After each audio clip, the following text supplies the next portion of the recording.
Mindtech India, the company posted numbers there where the PAT has actually seen a bit of a downtick there by about 36.4%. However, the operating income, that one's gone up by about 2.6%. Connect with the management then. Yusuf Lanewala, CMD of the company, is here with us. Good afternoon. Great to have you with us. Now, your fourth quarter consolidated numbers point to a tepid top line with a drop in margins as well as profitability. Going beyond the numbers, what were the key takeaways of the closing quarter? Well, thank you for having me on your show. First of all, I think our growth has been a little flat last year, and our margins operating margins have come down, primarily because we have invested fairly aggressively in research and development. And I think that's one of the key takeaways that we have, because we believe that we are, at cutting edge of technology in the areas of our focus, particularly in the area of the IoT space, the smart city space, and the embedded engineering solutions space, where we've seen a fair amount of traction.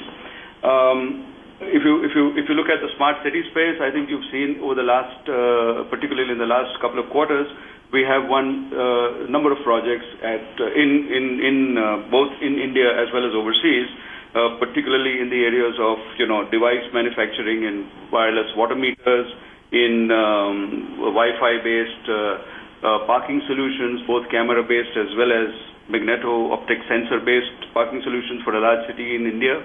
We've done design of a wireless sensor network for environmental monitoring for upcoming wireless technology called LoRa.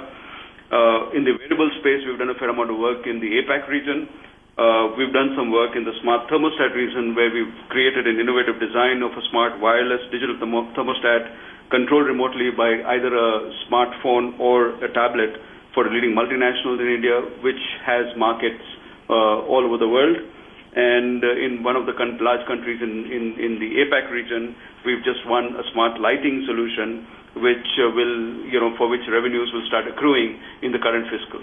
So I think overall we're very bullish about the space that we are in, and I think the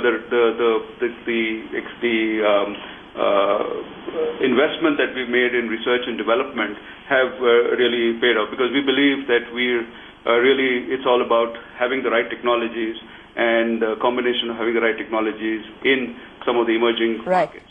Mr. Lanewala, could you also highlight your order book position and backlogs? What can one expect in terms of deal pipeline for the first quarter of FY17 or perhaps through the course of the year? Well, I think the only thing I can say is, we've historically never really given guidances, so I will stay away from guidance.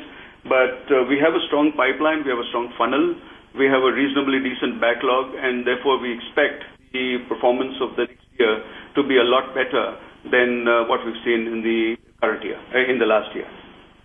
Can you also update us on your order book as well as the backlog, how it stands after the last quarter's deal wins, and what do you have in the pipeline for near term? If you're asking me numbers, I'm sorry, I will not be at liberty to talk about numbers. But as I said, that we're very bullish about our growth for the current year, and we have a very, very strong pipeline and reasonably good order book, in the space that we're talking about. Having said that, I think you also need to appreciate the fact that since we're discussing a lot of these solutions with entities which are predominantly government-driven, there are obvious challenges of ensuring that we are able to ensure that all the approval processes, etc., take place in time, and we see a lot of that traction happening.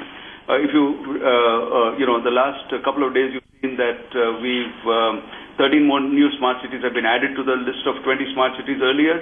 So we're obviously seeing a reasonable uptick happening from those new 13 cities also.